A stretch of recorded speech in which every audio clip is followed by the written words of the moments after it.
So hello everyone, welcome to the Sprouts FES International Sustainability Conference 2021.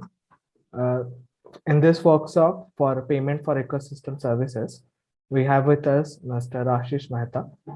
Following a rich 20-year corporate experience, his current focus is now the scaling of decentralized, sustainable, and impact solutions. He founded Second Nature, a clean tech and impact advisory, and is a partner at Minus CO2, a clean tech developer, leveraging retail impact investment. Ashish believes the impact finance ecosystem can simultaneously achieve the goals of economic, social, and environmental justice, positioning Second Nature as an enabling link between the social enterprises and the investors.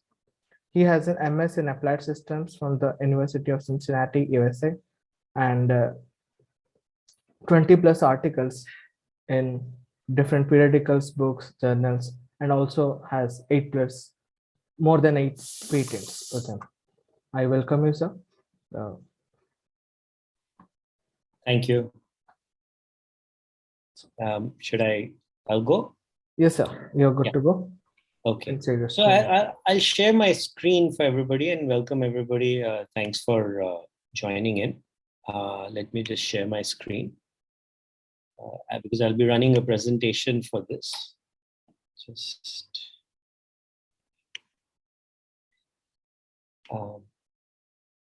let me know if you're able to see it. Yes, it is visible. Okay, all right.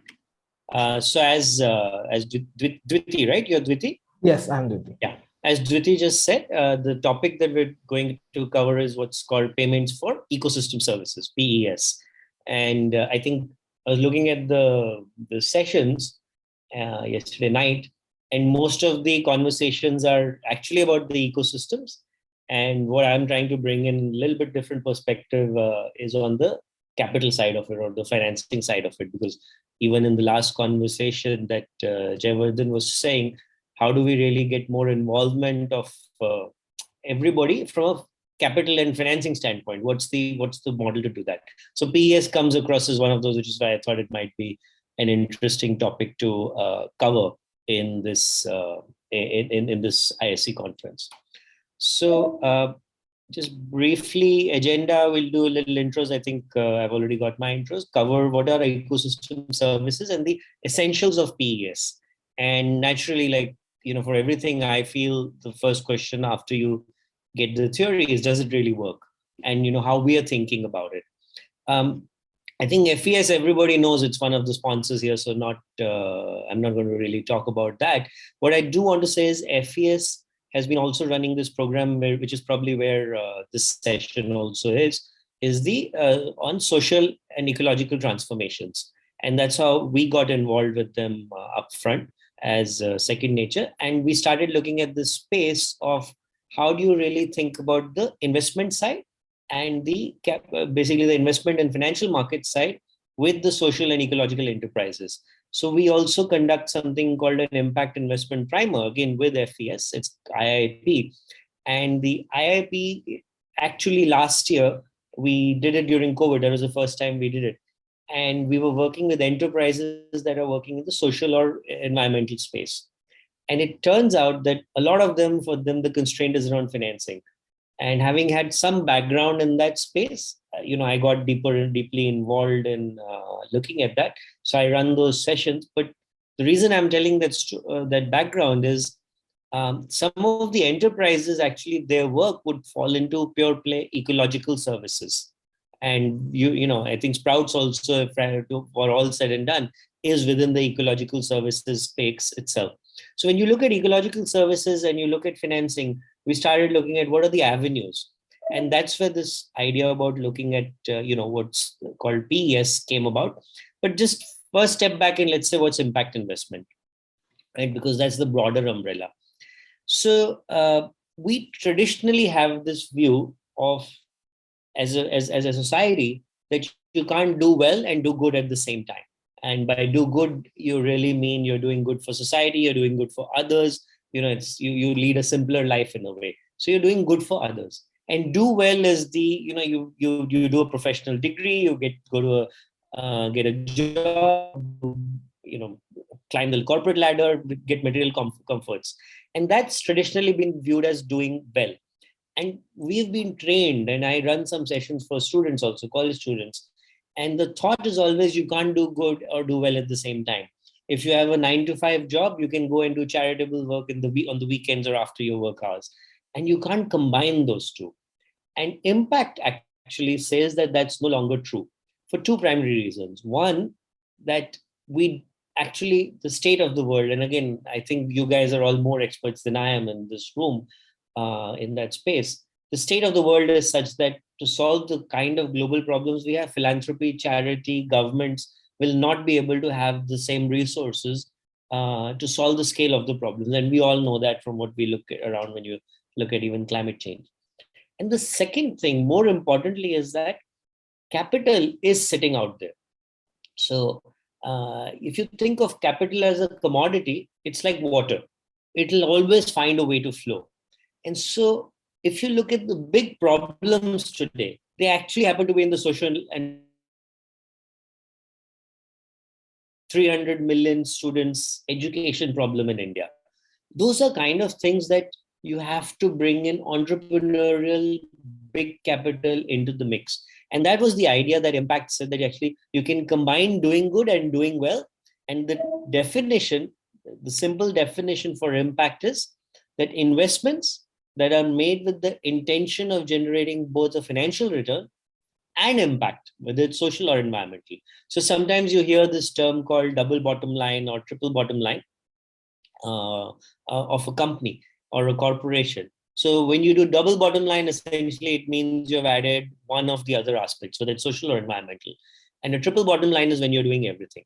So when you break this space in, like I said, within impact, it's actually talking about people, planet, and what's the word that's being used is now purpose. So traditionally, we have always said the purpose of capital is to gain a return.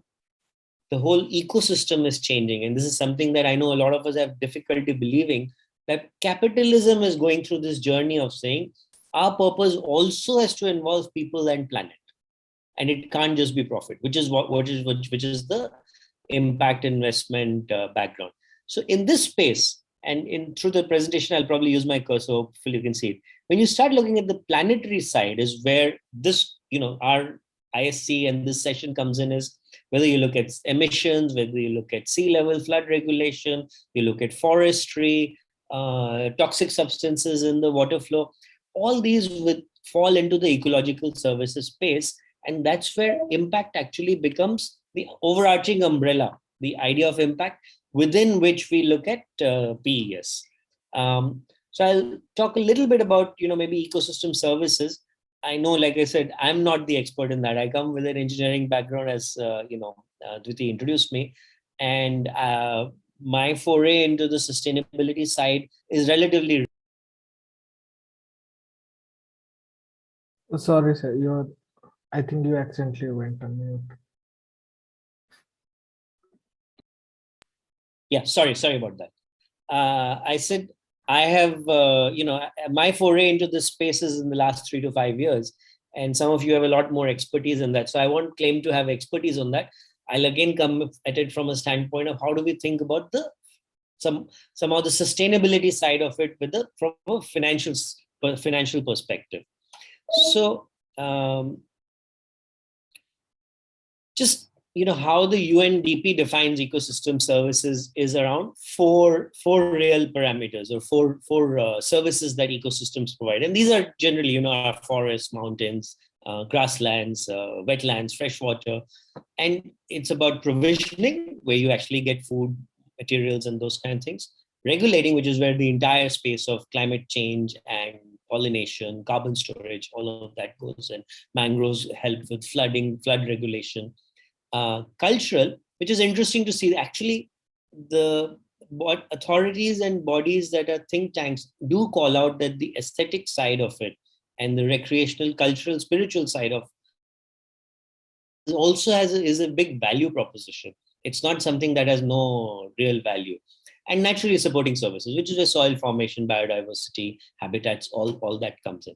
So we all know this, there are, ecosystem services, like I said, all of you know, but the problem is the one on the right, that, we have had such a huge accelerating demand, whether it's food, commodities, land, that our systems have been degrading. I won't go through these numbers. Like I said, all of you know this. I just wanted to place something in context that when you look at the scale of this problem, mangroves are predicted to be functionally disappearing by 2100. And we know the value that mangroves provide in terms of regulating services, but also in terms of livelihoods to a lot of people there. I'll do a little bit of a case study later on, where Sundarbans and enterprise is working on the largest mangrove forest and is degrading very fast. So there's the same thing with land, it's the same thing with vegetation, food production. And the issue, if you break it down, and again, like I said, I think the previous speaker talked about it in the keynote. The whole concept about, it's basically the challenge of the commons, right? That the ecosystem benefits are enjoyed by all, right? If there are trees, we all get clean air and greenery. Again, let's look at this cultural and spiritual aesthetic side also. But the value proposition of felling the forest, or of depleting the watershed, or mountainside mining, that actually goes to a limited few. So we have actually broken this down, where the ecosystem is providing value to many. But if you actually go back to service value, if you go to that resource value, it's only provided to a few. And at the same time, naturally, with where climate changes, where the state of the world is, the UN has called this decade as the decade of restoration. So it begets the question, how are we really going to solve it? Right? I mean, we can all say this, we can all go down this path of charitable models, or try to goad everybody to do it. But do we really think at the scale of the problem? And again, I go back to, this is the same positioning of the broader impact umbrella, that the scale of the problem is not such that we can solve it with the approaches that we have taken over the last 30, 40 years. We need to do something different. And that something different is where PES comes in, or payment for ecosystem services. So the idea is, again, very simple, that you actually provide a value in terms of to the ecosystem service, and the owners or the stewards, because lots of times this is the stewards who are managing it, right? Like forests have communities, indigenous communities that manage it. Mangroves, like I said, again, it's the locals who are there. So there's actually local communities who are there. Since if they retain and preserve and regenerate those ecosystems, like clean water, habitat, carbon storage, they're providing a service. And as a society, how do we figure out paying? PS says, how do you pay them to protect that land and keep continuing maintaining that service? And the how is, again, like I said, the idea is very simple. It's just by a series of payments based on measurable impact. Now, why measurable? Because at the end of the day, when you start bringing in the financial side on anything, it's going to be about measurement.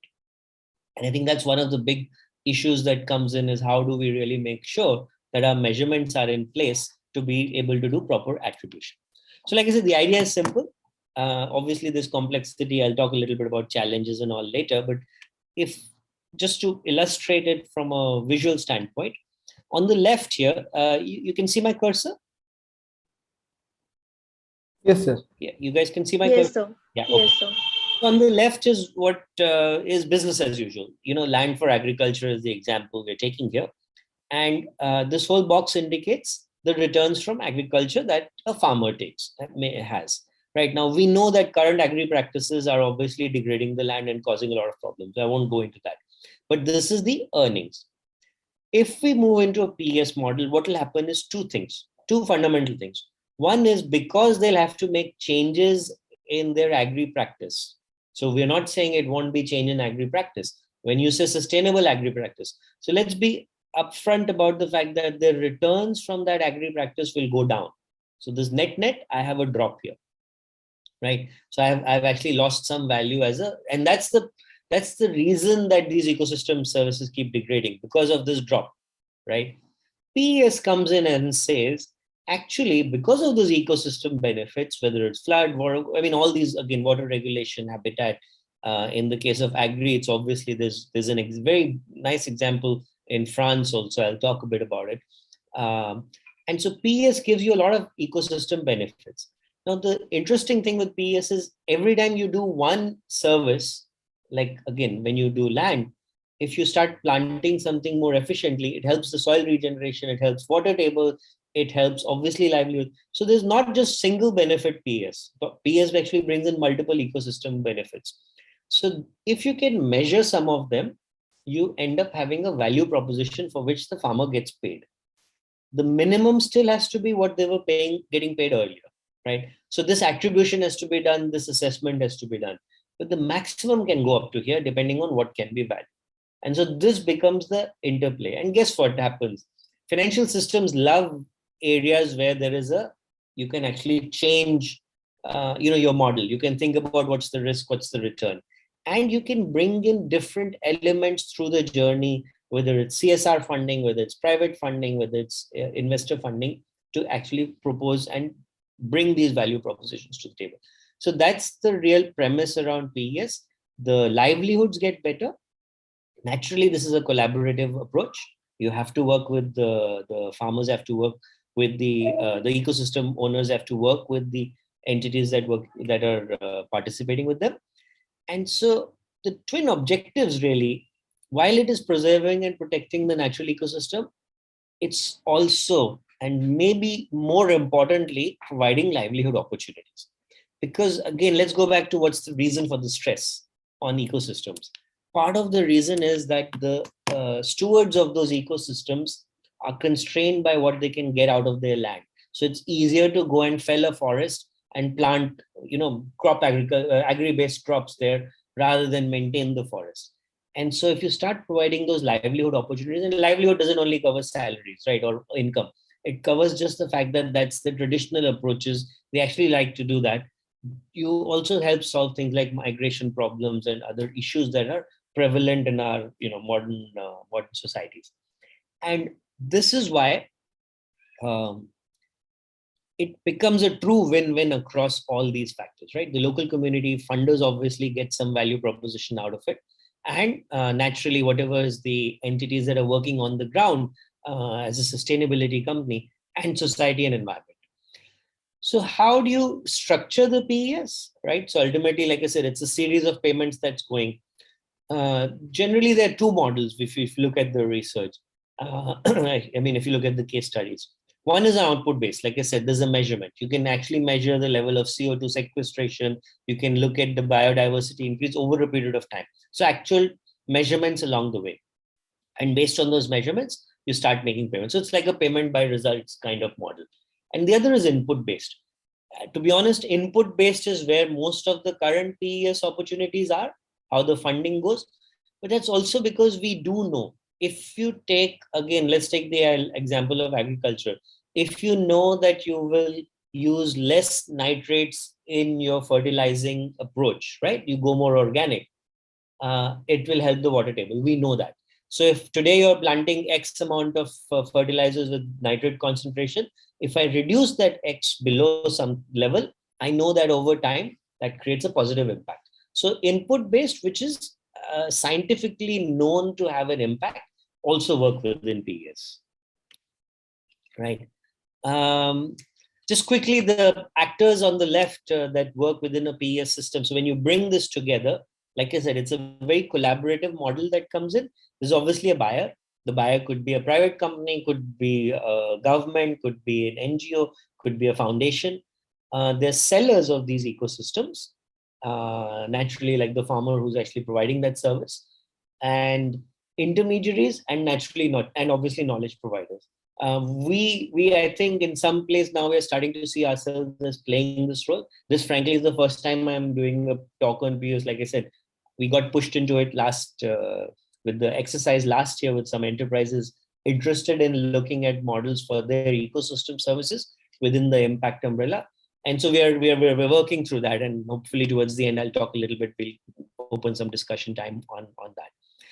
And what are the payout models? And this list on the right is what's available today, right? If you go through the literature, and I won't cover all of these, I'll do a couple of case studies, but you can look at the fact that whether it's water, land, flood protection, obviously carbon we know is a big one, ecotourism. Now everybody starts talking about ecotourism, but tourism is just one element of the opportunity space. Biodiversity, and then again, I think Sprouts already works in the space with the NWFP, standing forests. How do you get value from those? Moving from agri-based to actually a more forest-based kind of approach. So there's a lot of these PES models out there. If you go research it on Google, you'll actually find, thankfully, a lot of them are actually public domain. And towards the end, I'll send this presentation out for those interested. I have put a list of some real seminal reports and all, because everything I have is from public domain sources. So we are in 2021. So I think without doing a video, it becomes incomplete. So let me show you a video that I found pretty relevant. This is on naturally on the topic. It's by a group. It's James Hutton Institute. It's about a 3-minute video. Just have a look. GRID and the James Hutton Institute explain You can hear payment for ecosystem services. Yes, sir. This is Juan. He represents an environmental NGO in an area where local people sell firewood for a living. This is causing deforestation, and the landscape is being damaged. Also, wildlife is endangered, the quality of the soil is diminishing, and crop production and water supply are being reduced, affecting the life of people in a downstream village. What can Juan do to help prevent deforestation in this area? He hears about payment for ecosystem services, or PES. PES is a tool that is used to help environmental conservation while preserving people's livelihoods. But how exactly does it work? PES is an instrument designed to help change the practice of people who carry out damaging activities, recognizing that if they do so, they contribute to providing services that are valuable to others.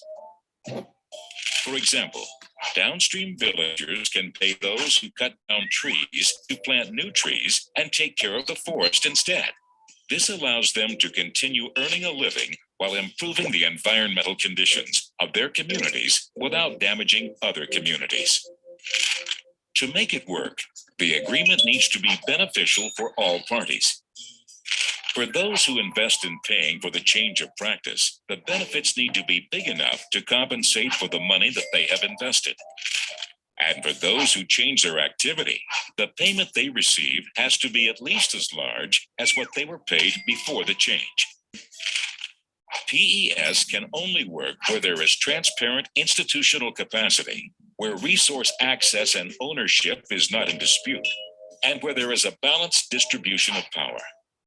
PES needs to be part of policies and conservation programs that are designed with the participation of local communities. Juan and the local NGO have a potential area in mind where PES could work. After speaking with community leaders, they agree to start a PES system. A few years go by, and the communities are now thriving. Not only is it a more beautiful area, but food production and water supply are also secured. Scientific evidence is still being collected on how PES can ensure its benefits. Meanwhile, PES agreements are in place in several parts of the world, and there are expectations that they can help to improve environmental conditions. So it's really important to get it right. Payment for ecosystem services, an explanation by GRID and the James Hutton Institute. Yeah, so I think, it's pretty evident what that's trying to say. But the one thing that I would like to again highlight is this aspect of, collaboration, and that this whole premise has to happen where the local communities and the stakeholders that are involved have to come together. And when you think about back to why do we have this situation that we're in, one of the reasons is that there's no real dialogue between different stakeholders, right? At the get-go, we try to do a transactional relationship. PES actually fits everybody up front to say we need to actually move the dial. We only have 10 minutes more. Yes. Do you want to speak more? I thought because we started late, right? Yes. So do you want to speak more? I will talk with Rahul. I mean, I have some, I have some content to still go through. I'm prepared for 40-45 minutes. Okay. So how much more minute do you require? 20 minutes, is that enough? Yeah, I think so. Okay. About 20. Also, I request you to just put this link on screen just in case someone wants to watch it later. This link on the Zoom chat, sorry. Yeah, I mean, we can, I've sent the presentations outside. Oh, okay. Sure. Thank you. All right. So this is all good from a theory standpoint, right? But I think all of us will be thinking, does it really work? And is it really, the scenario of it's actually a miracle that makes this happen? And I just want to talk about two case studies. And one of them happens to be in India. So the one on the left, I like this one because it's while it's in France, two things actually appeal here. One is it's a large corporation that's protecting the land with working with the farmers, and they spent years working through this. This is Nestle, which Vittel used to be the company, and they had a problem of the water, right? So farmers were obviously putting pesticides in the land, and that was causing problems on the water quality. Their Nestle is a spring bottled water entity, and so they had this huge issue of how do we work on water. So they started working with farmers, changed the management practices, brought in sustainable farming investment techniques. While it is input based, if you look at the contracts are going 18 to 30 years for financial and non-financial incentives. So again, it's a real partnership model, which is making this PES work. In fact, some people say it's one of the best case studies on PES if you look at the literature. Not that there aren't problems, there are problems everywhere, but this is one real example. Obviously, I wanted to bring one on India. So this is, while it's a small location, it again assigns a lot of that ecosystem services. This is Palampur in Himachal Pradesh, where upstream water, because of the communities that live in those upstream areas of the city, grazing and other activities actually are preventing the water. Even in Himachal, the water table has been dropping drastically. So again, all of these are public domain information. You can find it. So the municipal corporation, and that's what I'm saying, the buyer could be multiple entities. Municipal corporation, to solve the problem of water, started working with these groups of local communities upstream of the spring, and they actually brought them an input-based protection management of the forest. Now, what happens with these is, again, it's back to ownership, and that's why I just want to spend a little time on that. If you look at both these scenarios, the farmers who are looking at that land as just a resource also, we all look at it, but let's be honest, everybody looks at it that way, have started seeing that there's value proposition for them in protecting it. And naturally, that's how we are, IPBES has come out and said that they have started using the term Mother Earth in their communication, official communication. Because naturally we have an inclination to protect and preserve and regenerate our ecosystems. So when you provide that partnership and say, hey, you have value proposition in this, over time, the whole community as well as the stakeholders actually become partners and owners of the problem space. So while PES are difficult to run, complex, it becomes a complex system. Over time, you actually see that everybody has buy-in. They don't want to go back. Again, this is a 20-year agreement that the Palampur Municipal Corporation has with this group. I'm going to skip this. Just what I wanted to say is that World Economic Forum came out with a report, Future of Nature and Business.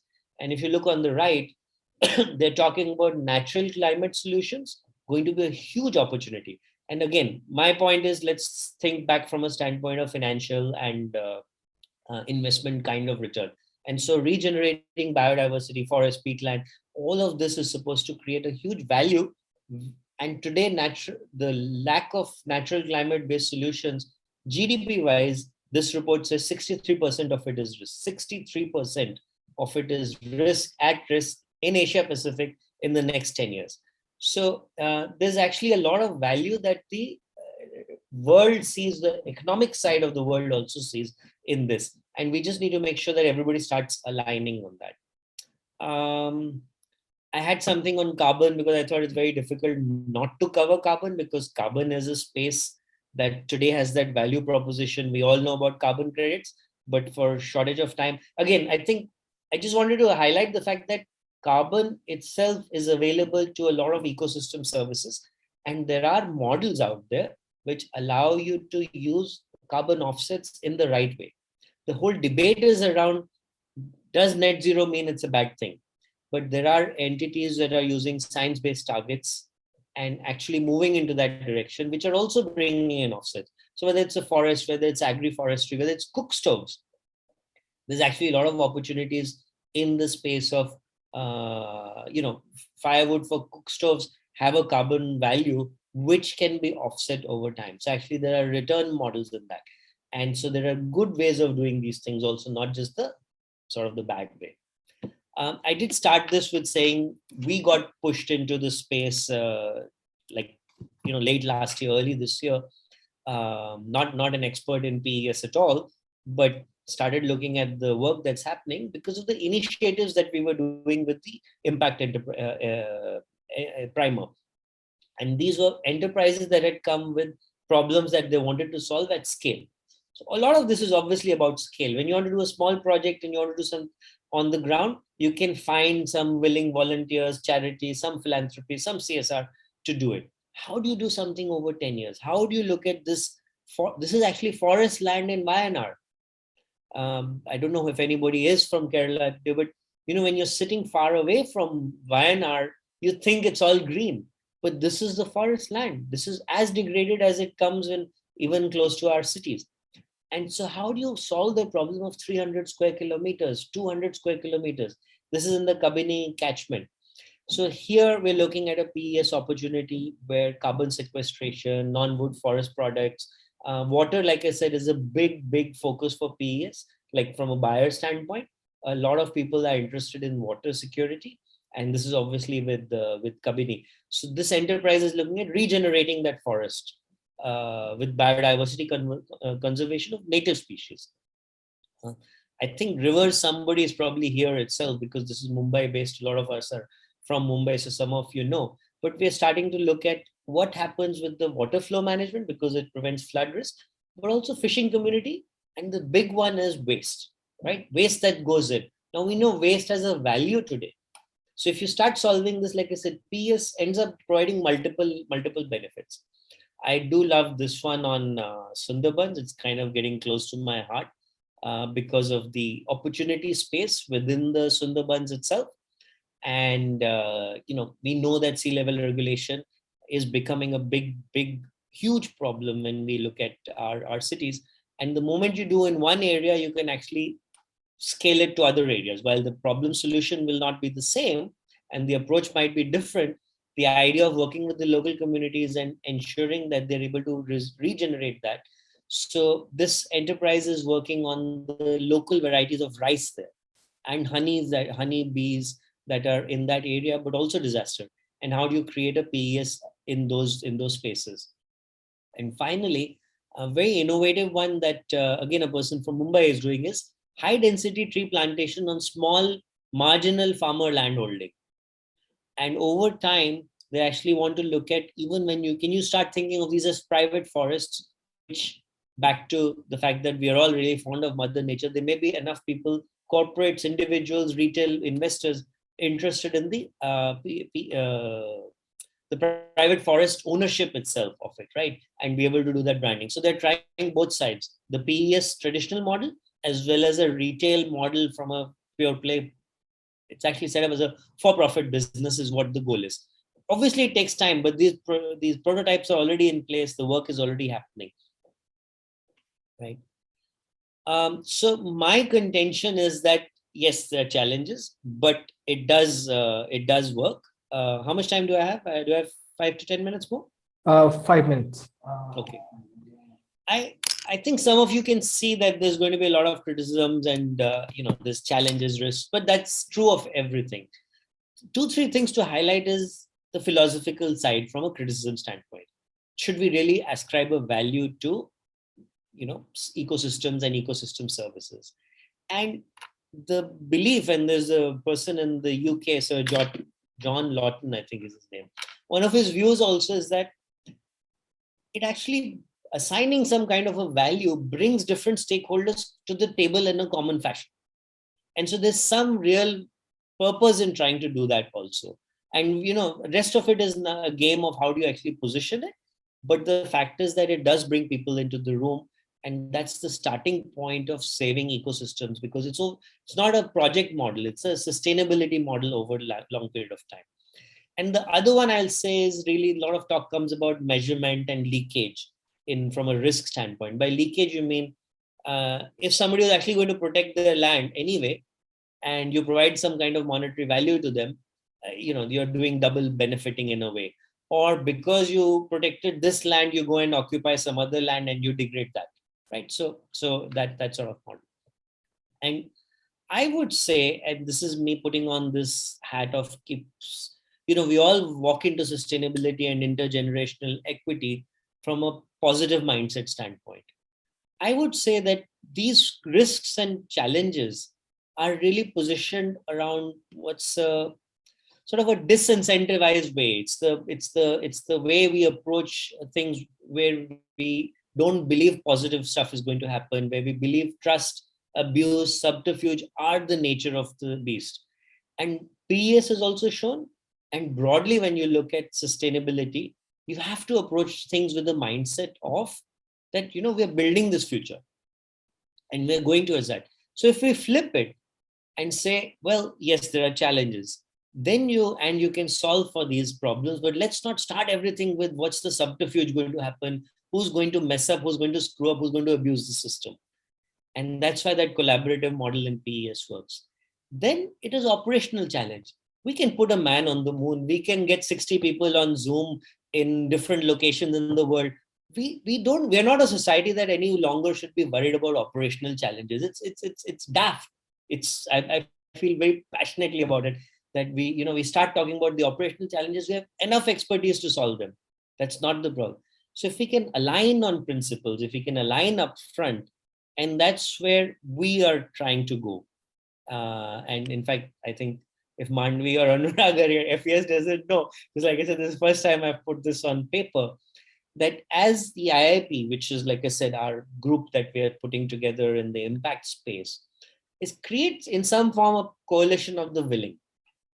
And we start with aligning to principles, then start looking at what is the stakeholder, what is the transformative systems change development program? Because again, let's move away from our project-based model. What's going to happen in the next 6 months?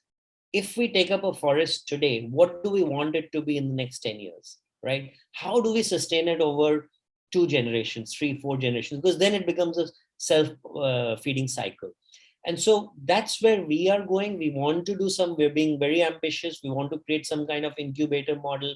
We are looking at what does it mean to bring a financing facility and naturally bring some pilots. And those examples I showed you are the pilots that we're starting to dabble with to say, how can we play this out?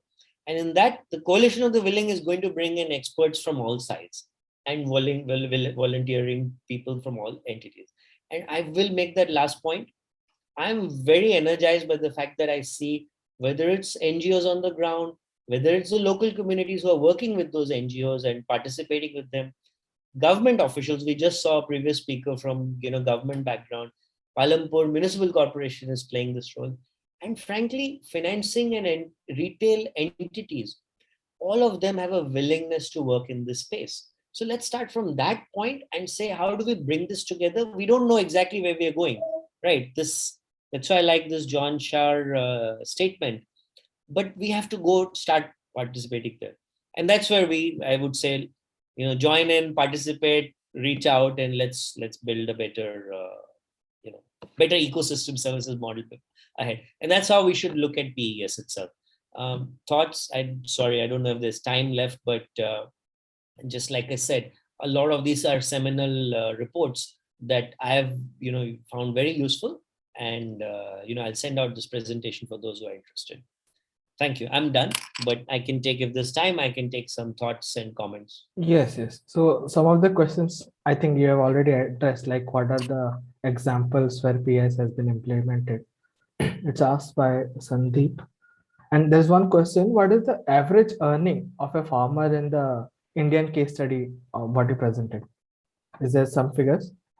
Yeah, so No, so look, in the Palampur case, they were being given about 10,000 annually. Now, like I showed in the first picture on how the PES works, uh, there's not enough data which comes out and says what is the exact number that's been rolled out. But because we are going to do these as a custom-based solution, every model is different. When you look at what's happening in France, the next generation, the farmers, this is 30-year agreement. The next generation actually is signing up more of their land to be under protection because they're seeing more value in that and they've changed their practices. So now the next generation is following practices which are already upfront positive. And that's what I'm saying. The intergenerational equity comes automatically with PES. The rule of thumb should be livelihood has to be covered. And most of the research on PES, there's not enough results. And that's one of the challenges in terms of statistical measurement. But most of the research says that the payouts have not been sufficient. So yes, we have to start with that where it is more sufficient in this space. But let's be honest, bang for the buck, we livelihoods wise, the cost is not too high. Right. I will take this last question. It's again asked by Sunday.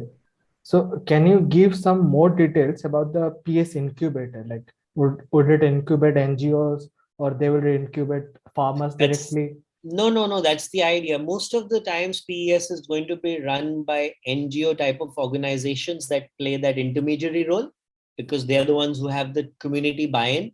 So like the one that in Wayanar we are working with an NGO itself there.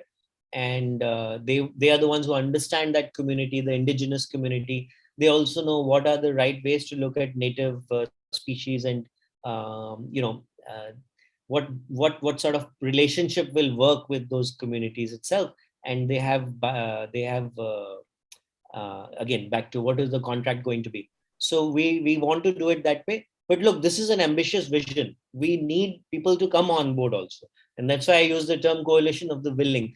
I think we just got to stop thinking about something's already ready made and we'll go there. We have to work and build that together. So we are saying, let's look at this over the next 2-3 years, build that, put those chapter and structure in place.